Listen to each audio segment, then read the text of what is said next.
What is happening, everybody? My name is Grim. Welcome back to the channel, and today we're going to be building up to the Bahrain Grand Prix. Thank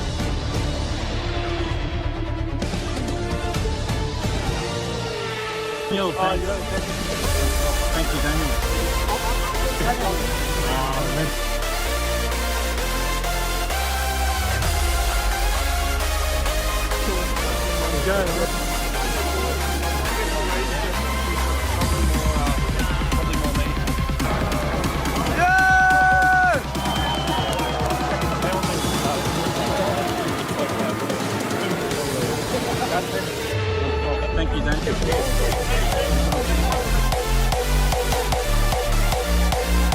Alright guys, thank you guys for coming back to the content. Thank you guys for all the support you guys have been giving me off the bat. And today, we're going to be looking at the Bahrain Grand Prix press conference, a couple of predictions, and talk about what I think is going to happen in round one of the Formula 1 2024 World Championship. Now, we had the press conference about 15 or so hours. I went through it, I watched it twice, I've written some notes down, so I want to go through the press conference with you guys.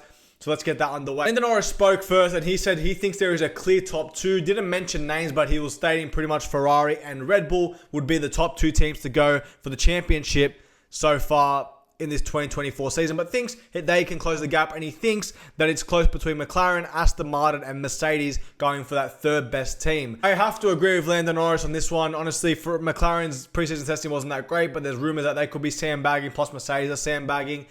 With Aston Martin, we don't know. Obviously, we know what Lawrence Stroll's vision is going into the season and future seasons, so we're going to have to wait and see what happens with all that. But where do I think McLaren can finish? Can they be ahead of Ferrari and Red Bull? I don't think so. Can they be ahead of Aston Mercedes? We're going to have to wait and see, but possibly yes, with a team of Lando Norris and Oscar Piastri. They probably can beat Alonso and Stroll. I do think Alonso can outperform the Aston, but we'll see what happens going into practice one tonight for the Bahrain Grand Prix. Max Verstappen was next, and he said that Red Bull had a positive test and didn't know where they were going to be fully, but everyone sort of knows that Red Bull will be P1.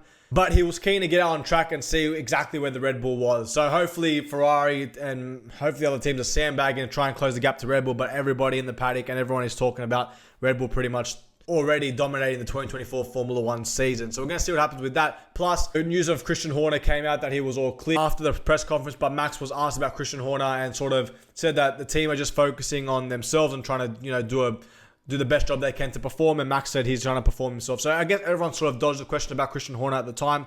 But at the time of recording, Christian Horner was clear of everything. Fernando Alonso was next, and the Bahrain International Circuit is celebrating 20 years of Formula 1, and Alonso is the only driver on the current grid to have raced all 20 years, having success with Renault and racing during the first couple of races during the day, doing the big circuit in 2010. Also, Lewis Hamilton was there too. Also saying he's enjoyed moments at the Bahrain Grand Prix. Glad it is at night time because of the extreme heat. Also, Alonso was asked if he was going to join Mercedes, and Alonso pretty much said he's going to wait a couple of races to determine whether or not he would join Mercedes, stay at Aston, or even leave the sport if he doesn't feel like he wants to compete in Formula 1 anymore. So that was interesting from Alonso. My personal opinion is that Fernando Alonso can and will try and get that Mercedes seat. If he's not happy, we're Aston Martin and we're going to find out a lot of questions and a lot of answers, and we're going to get a lot of answers during practice one in a couple of hours at the Bahrain Grand Prix. So we'll see what happens with that. Alex Albon was stating that he thinks that the packages are pretty much the same as last year, and the pecking order is pretty much the same as the end of last year,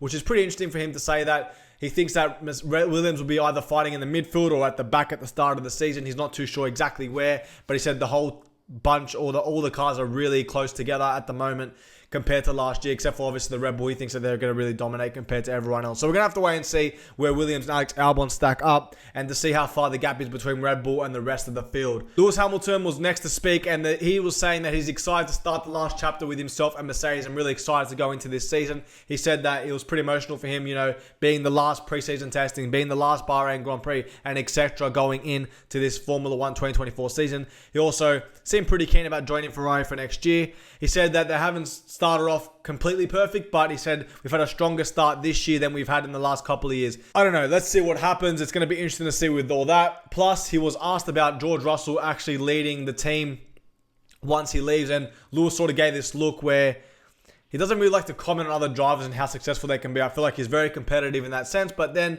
did praise Russell, saying, he is talented and whatnot, and he's very close to Toto Wolff, which I thought was very, very interesting, him saying that. So, I don't know. I feel like maybe George Russell could be the golden boy for Mercedes going into the 2024 Formula 1 season. Carlos Sainz wants to have a good final season with Ferrari, sees options open for 2025, and Ferrari have a good understanding of their 2024 car going into the season. Does that mean they're going to compete with Red Bull? We don't know until practice 1 and obviously qualifying in the race. I think Ferrari are actually closer than what we all think. I'm hoping. Let's see what happens.